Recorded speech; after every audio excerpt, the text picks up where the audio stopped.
Vivekananda college के सभी विद्यार्थी, teachers, principal, and the other people who are present over here, I am very pleased, extremely happy to be here.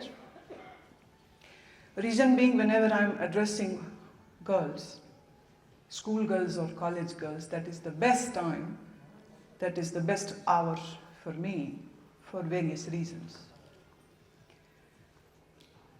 I don't know about you people, what you think, but I have some reasons to give you think, to make you think. That there are some things about which you should give a thought. मेरी इच्छा तो बहुत हो रही है कि मैं आपसे ही पूछूं कि आप कॉलेज पढ़ने क्यों आती हैं। मेरी इच्छा बहुत हो रही है ये भी मैं पूछूं आपसे कि पढ़ने का मज़ा अधिक होता है कि घूमने का एक अच्छा बहाना होता है, घर से बाहर निकलने का एक अच्छा बहाना होता है। कैंटीन में बैठ के समोसे खाने और क्लास बंक करके सिनेमा देखने का भी एक अच्छा बहाना होता है। बहुत सारी लड़कियों के सिरनामे हिल रहे हैं, so I believe that they are very serious students. I do accept, if you say so, I do accept. लेकिन ये बात झूठ हो जाएगी कि अगर आप ये कहें कि आपको समोसे अच्छे नहीं लगते या सिनेमा अच्छा नहीं लगता या कॉलेज बंक करना अच्छा नहीं लगता, ये बात झूठ हो जाएगी। खैर, लड़कियों के लिए भारत में एक पदवी दी जाती है, वो है देवी। नवरात्रों में कन्या पूजन होता है, दुर्गा का पूजन होता है, दिवाली पर लक्ष्मी का पूजन होता है, और अभी सिर्फ 3 दिन पहले सरस्वती का भी पूजन हुआ है। तो भारत में जितनी पैदा औरतें हैं, स्त्रियां हैं, लड़कियां हैं, तो उनको कहा जाता है कि तुम एक देवी हो। कैसा लगता है ये जब आप सुनते हो कि आप देवी हैं? अच्छा कि बुरा? Speak up. अच्छा लगता है। Are you sure? मैं फिर से दोबारा से पूछती हूँ, जब आपको देवी कहा जाता है तो आपको अच्छा लगता है कि बुरा लगता है? मैं तीसरी बार फिर पूछती हूँ, लेकिन इस बार चाहूंगी कि आप हाथ खड़ा करके जवाब दें, क्योंकि अच्छे बुरे की खिचड़ी हो चुकी है अब। Is it good? Raise your hands. When you are called a Devi, is it good for you or not? Is it bad when you are called a Devi? And some of the girls are pretty undecided what they should feel. जिंदगी आपकी है, दिमाग आपका है, मन आपका है, तो सोच विचार आपका होना चाहिए। और एक चीज, जब कभी आपसे प्रश्न पूछा जाए या जब कभी आपको चैलेंज किया जाए, तो उस समय पर चुप रहना, इससे बड़ी नाइंसाफी और कुछ नहीं हो सकती। जब आपसे प्रश्न पूछा जाए तो उसके उत्तर देने का साहस होना चाहिए। अगर आप में वो साहस नहीं है तो याद रखिएगा, आपके जिंदगी में ऐसे बहुत से मोड़ आएंगे जहां आपके साथ हो तो रहा है अन्याय, पर आपको वो अन्याय जैसा लगेगा नहीं। जैसे मेरा पहला प्रश्न आपसे था कि जब आपको देवी कहा जाता है तो आपको कैसा लगता है? बहुत लोग, लड़कियों ने कहा अच्छा लगता है, और मेरा ये मानना है कि आपको अच्छा नहीं लगना चाहिए था। मालूम क्यों? वो इसलिए कि आपको देवी की पदवी देते ही आपसे एक इंसान की पदवी छीन ली जाती है। आपको जैसे ही देवी करार दिया जाता है, तैसे ही आपको त्याग करो, देते रहो, उफ न करो, धैर्य की मूर्ति रहो, चुप रहो, ये अपेक्षाएं होने लग जाती। तुम देवी हो, तुम्हारा फर्ज है त्याग करते रहो, तुम्हारा फर्ज है दूसरों की सेवा करते रहो।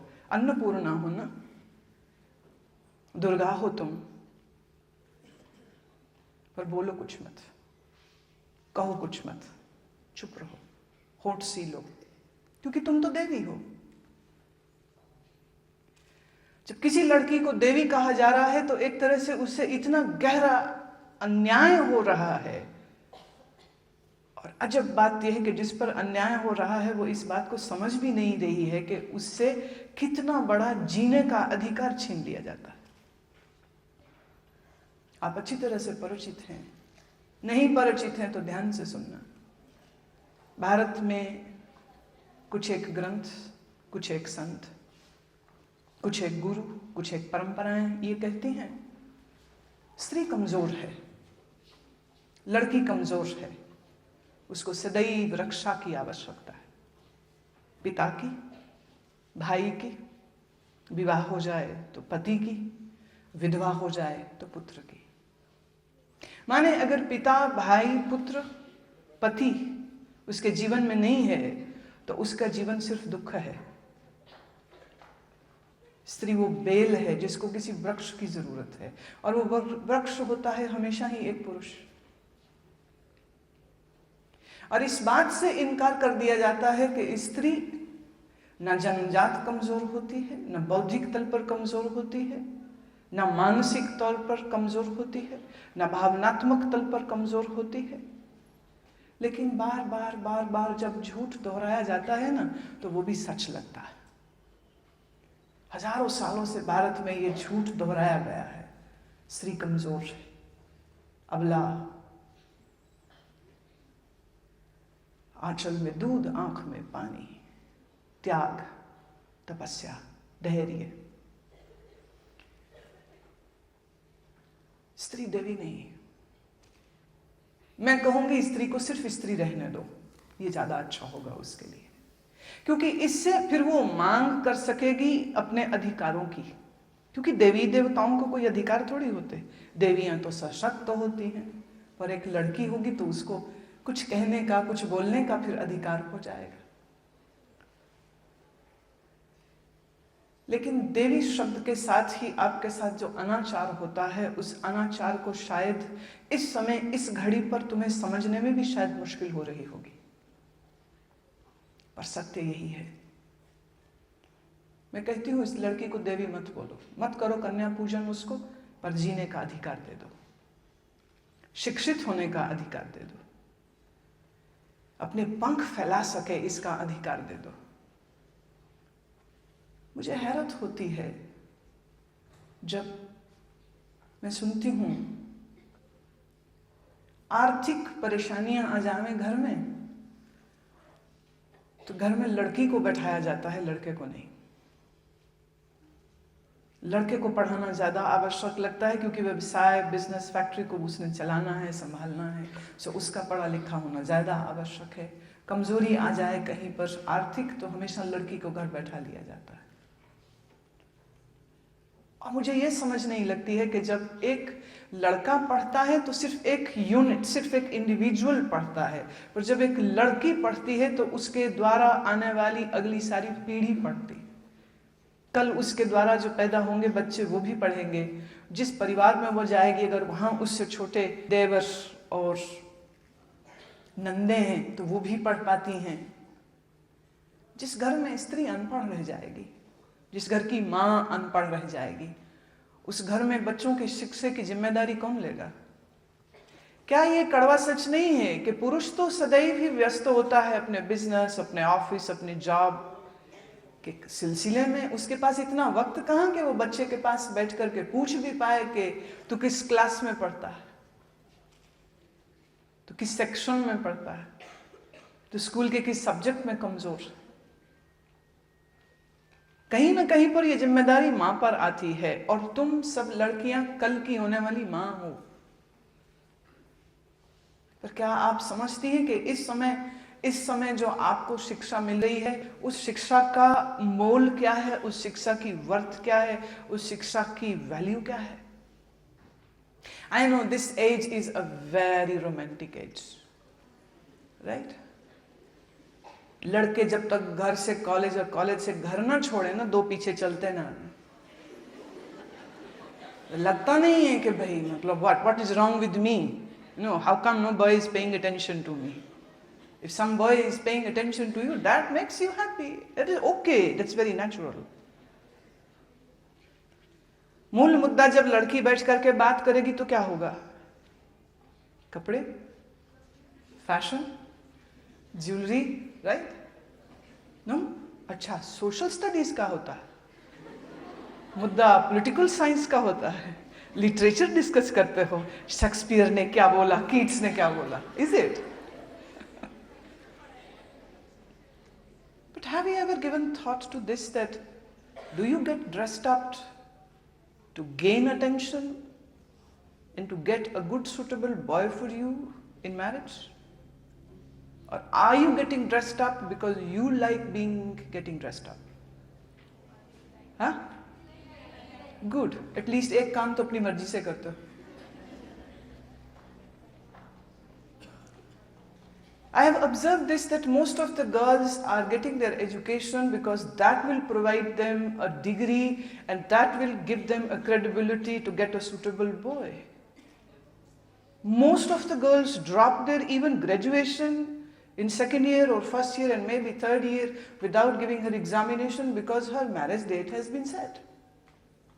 I know in my college time, one of my co-student, she got a chance to pursue MPhil in Hindi subject. Her guide in university denounced her and rejected her on this basis that girls never complete their MPhils. The day they get proposal of marriage, they are going to drop it, and I'm not going to waste a seat with a girl, and I'm going to accept only a boy for MPhil. That was such an injustice, but this was a hard, bitter truth. क्योंकि जब माँ बाप रिश्ता तय कर देंगे, माँ बाप से ज़्यादा जल्दी कभी कभी लड़की को भी होती है, और पूरे समाज का ढांचा ही ऐसा है कि 21 और 25 के बीच में लड़की की शादी हो जानी चाहिए. That is it. माँ बाप कहते हम गंगा नहा लिए, लड़की की शादी हो गई. पर कभी ना लड़की ने ये बात सोची है, ना लड़के ने बात सोची है, ना लड़की के माँ बाप ये बात सोचते हैं कि अगर ये शादी फेल हो गई तो, अगर डाइवोर्स हो गया तो, अगर हस्बैंड की डेथ हो गई तो, what would be her state, what would be her condition, what will she do? Have you seen any widow around you? आपने किसी विधवा स्त्री को देखा अपने आसपास? आपने क्या ये चीज महसूस की है कि समाज उसके प्रति कैसा व्यवहार रखता है? क्या आपने ये चीज महसूस की है कि वो अपने ही घर की किसी खुशी के महोत्सव में शामिल नहीं की जाती? क्या आपने ये महसूस की है बात कि धार्मिक क्रिया कर्मों में विधवा स्त्री को दूर रहने की आदेश हो जाती? क्या आपने ये बात महसूस की है कि विधवा स्त्री उत्तर प्रदेश, मध्य प्रदेश, बिहार, बंगाल में खुद अपने ही पुत्र या अपनी ही पुत्री की शादी पर जा नहीं सकती है क्योंकि उसका साया अशुभ होता है? क्या हर लड़की को इन आने वाली दुर्घटनाओं की संभावनाओं के ऊपर विचार नहीं करना चाहिए क्या? I know it is time of romanticism. I know you are reading Mills and Boon and Daniel Steele and you have this great romantic stories in your head and you have too many plans, all beautiful plans. But there can be some different scenarios in your life. Have you ever given thought about that? We always think that accidents will not happen to me. It always happens to someone else. मेरे साथ नहीं हो सकता, किसी और के साथ हो सकता. मेरे साथ क्यों होगा? तो पंडित जी को दक्षिणा के नाम पर रिश्वत दी जाती है, भगवानों को मंदिरों और गुरुद्वारों में जाकर के रिश्वत दी जाती है कि सब ठीक ठाक रहे. मुहूर्त, घड़ी, पल और पत्री मिला करके शादी की जाती है, कहीं मंगल दोष ना हो, कहीं हमारी बेटी के साथ कुछ बुरा ना हो जाए. तो ये सब चिंतना तो हो रही है, but the question is this, is it guaranteed that nothing will go wrong? I hope and I pray for all girls living in this whole world that nothing bad happens to them. But is there any guarantee? Does life gives you any guarantee? Do you have any guarantee in your hand? You don't. What is left with you? You are left with a chance to grow, mature and be so strong that you can face any adversity, any unfortunate situation. अगर सब ठीक ठाक रहता है तो बहुत बढ़िया, और अगर कुछ ठीक नहीं रहता है तो भी निश्चिंतता आपके चित्त में रहेगी, क्योंकि आपके पास एक बहुत बड़ा हथियार है, आपके पास एक बहुत बड़ा टूल है, और वो टूल है आपकी शिक्षा। मेरा यह मानना है कि स्त्रियां बहुत से अन्याय सिर्फ इसलिए सह जाती हैं क्योंकि एक तो उनके दिमाग में यह बैठाया गया है कि पति के साथ ही तेरी गति है, क्योंकि पुरुष तुम्हारे जीवन में होना चाहिए। दूसरे, पुरुष कमाता है, पत्नी बैठ के खाती है, तो पति से जो इकोनॉमिकल सिक्योरिटी मिलती है या पिता से जो इकोनॉमिकल सिक्योरिटी और सोशल सिक्योरिटी मिलती है, इस वजह से वो बहुत हद तक खुद के लिए सोच भी नहीं पाती, सोचना चाहती भी नहीं है, सोच के द्वार ही बंद करके रखे है उसने। और मेरे देखे यही सबसे खतरनाक स्थिति खुद स्त्रियों ने अपने लिए पैदा करके रखी। You have to understand this. If you are not your own friend, no one else will be. If you are not strong enough, then no one is going to come and help you out. मैं करोड़ों लोगों को मिलती हूँ, मैं सैकड़ों शहरों में जाती हूँ, और मेरे पास दर्जनों, सैकड़ों, हजारों ऐसी स्त्रियों की कहानियां हैं कि जिनको सुन के दिल दहलता है, और हालत ऐसी है कि लगता है काश इसने अपने पैर पे पहले खड़ा होना सीखा होता। अपनी शिक्षा को सिर्फ शिक्षा मत समझिए, अपनी पुस्तकों को सिर्फ पुस्तकें मत समझिए। इन्हीं पुस्तकों, इसी एकेडमिक नॉलेज के बलबूते पर एक दिन आप अपने पांव पर खड़ी हो सकेंगी। और मेरा ये सुझाव भी है, it's very humble suggestion to all of you, until and unless you don't find yourself in a capacity to earn money, don't get married. तुम खुद कमा सको, सेल्फ सफिशिएंट हो सको, इकोनॉमिकली इंडिपेंडेंट हो सको। सुनी ना कहावत तुमने, परसू, परसा, परसराम, इस माया के 3 नाम, जिसके पास पैसा होता है उसको सारा समाज सलाम करता है। और ये बात तुम लोगों के लिए और भी ज्यादा सच है, क्योंकि तुमको तो पहले ही पदवी दे रखी है कि तुम कमजोर हो। थोड़ा सोच करके देखें, अगर हम इसको साइंटिफिकली एनालाइज करके देखें, is a girl weaker than a boy, then the medical science says no. Reason? A girl's body has an equal X and Y chromosomes. A boy has an uneven. A boy's mortality rate from 0 to 5 years of age is almost 70%. And a girl will survive all bacterial infections from 0 to 5 years of her age. She is strong. होता यह है कि nature ने कुछ ऐसा संतुलन बनाया है कि अगर एक समय में 20 लड़के पैदा होते हैं तो लड़कियां सिर्फ 12 या 15 पैदा होती। नेचर का यह सिस्टम है। क्यों? क्योंकि 5 से 6 साल की उम्र में आते आते ये अंक बराबर हो जाने वाला है। Mortality rate of boys up till age of 5 is more than girls. Second, आपने तो सुना होगा, आज भी पंजाब में, राजस्थान में, दिल्ली में भ्रूण हत्या होती। Are you aware of this? Do you know about any woman who did this? These things are hushed, done under secrecy, privately. 2,000 rupees given for ultrasound and another 3,000 given for abortion. बोझ से मुक्त हो गए, बोझ से मुक्त हो गए। उस लड़की को जिसे दहेज देना पड़ता, जिसे शिक्षा देनी पड़ती, उस सारी जिम्मेदारियों से मुक्त हो गए मात्र 6,000 रुपए में। और आज भी कितने ही माँ बाप बड़ी खुशी से यह काम करते हैं। मैं तो आपको मुबारकबाद देना चाहती हूं, खुश होइए कि आप जिंदा हो, खुश होइए कि आपके माँ बाप ने आपके लिए ऐसा निर्णय नहीं ले लिया। खुश होइए इस बात पर कि आपकी मां ने अल्ट्रासाउंड करा के और फिर एबॉर्शन नहीं करा दिया था।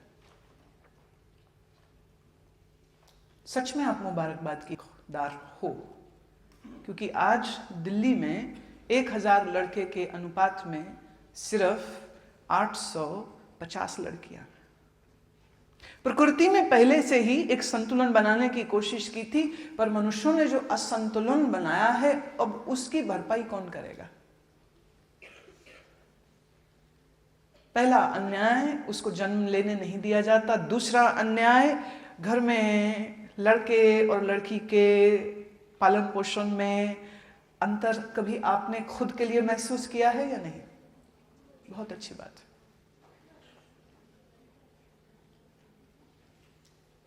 मतलब तुम रात को घर 11 बजे जाओ तो तुम्हें अकेले सवाल नहीं पूछा जाएगा कि तुम कहाँ थी,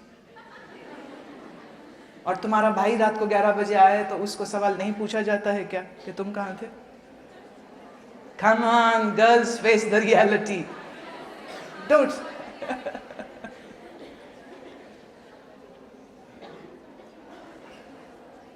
अन्याय की जगह हम लोग देते हैं, और माँ बाप की कंडीशनिंग मेंटल ऐसी है कि उनको ये चीज़ वाजिब लगती है, क्योंकि उन्हें ये लगता है कि लड़की के साथ कहीं पर कुछ बदसलूकी हो सकती।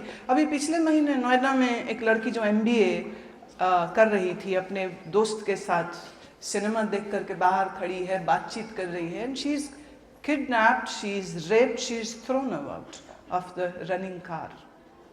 ऐसी दुर्घटना उसकी बच्ची से ना हो जाए, इसलिए हर माँ बाप को फिक्र होती कि बेटी टाइम पर घर आ जाए। उनको फिक्र इस बात की कभी नहीं होती है कि उनका लड़का समय पर घर आया कि नहीं आया, क्योंकि लड़के के शरीर का स्ट्रक्चर ऐसा है कि उसको कुछ फर्क नहीं पड़ेगा।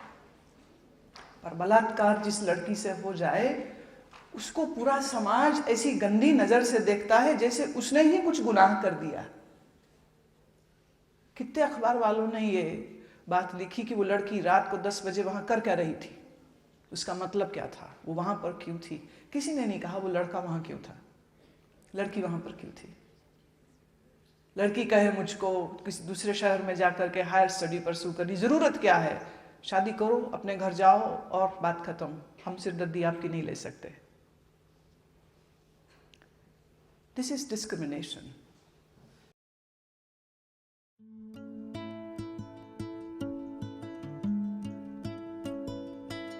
एक नारी बहुत से किरदार निभाती है। नारी प्रतिरूप है सौंदर्य, करुणा, प्रेम और वात्सल्य का। स्त्री साक्षात रूप है साहस, हिम्मत और शौर्य का। वो स्वयं में पूर्ण है और अपने आसपास संबंधों को भी पूर्णता प्रदान करती है।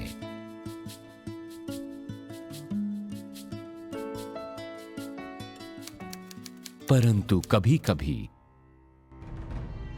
किन्हीं परिस्थितियों के कारण उसे अपने भीतर के इन रूपों से परिचित होने का अवसर नहीं मिल पाता। ऐसी आर्थिक रूप से अक्षम कन्याओं को, जिनके माता पिता अपंग हों अथवा माता विधवा या तलाकशुदा हो, उन्हें उन्नत होने का अवसर प्रदान करने के लिए आनंद मूर्ति गुरुमा ने 1999 में शक्ति मिशन की स्थापना की।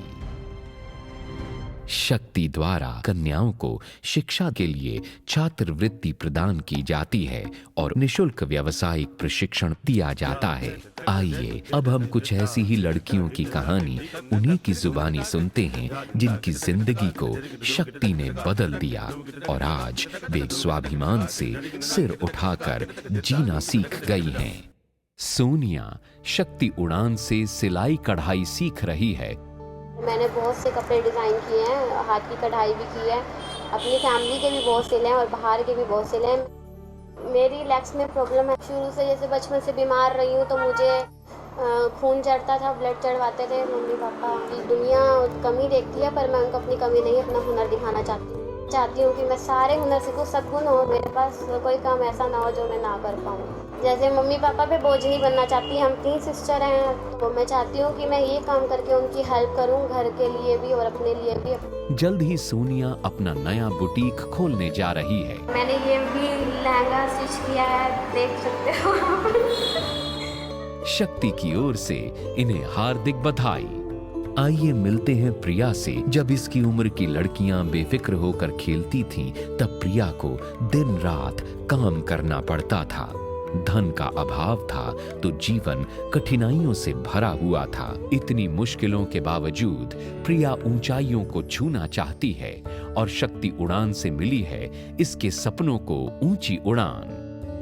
अनु की आंखें उत्साह और खुशी की भाषा बोलती हैं। वो अपनी भावनाओं को कह नहीं सकती, परंतु अपनी भावनाओं को प्रकट करती है अपने इशारों से। इसने शक्ति उड़ान केंद्र में आकर सिलाई सीखी और आज ये अपने इस हुनर से धन कमा रही है। अनु की जुबान तो चुप है, लेकिन अनु का काम बोलता है।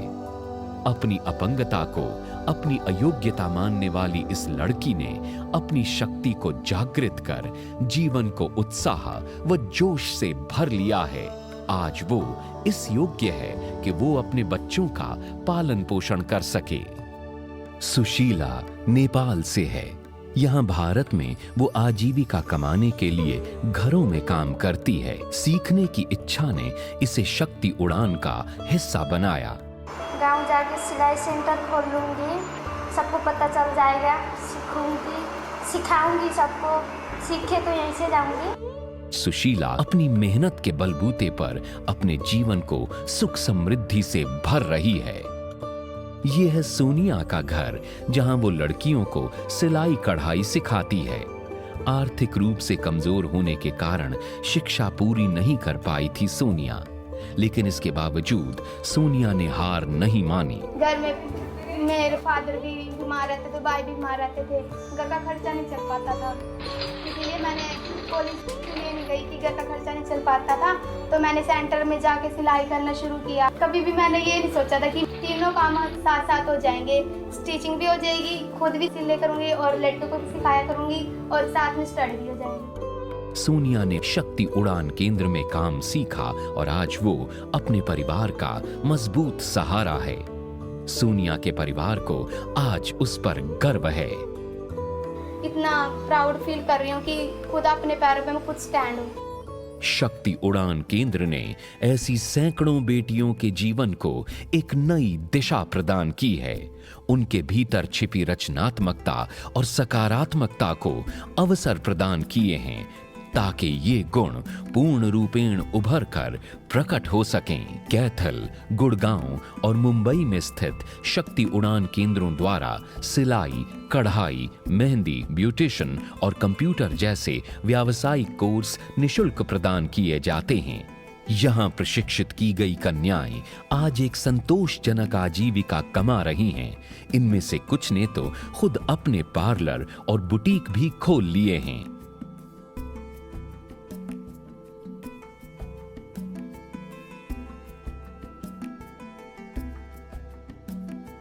अब तक 20,000 से अधिक कन्याएं शिक्षित, प्रशिक्षित और सशक्त हो चुकी हैं। शक्ति मिशन का यही संकल्प है, स्वप्न है कि भारत देश की हर लड़की को शिक्षा मिले, हर लड़की आत्मनिर्भर हो, हर लड़की अपने गुणों को पहचाने, मेहनत करके वो स्वयं को सशक्त बनाए।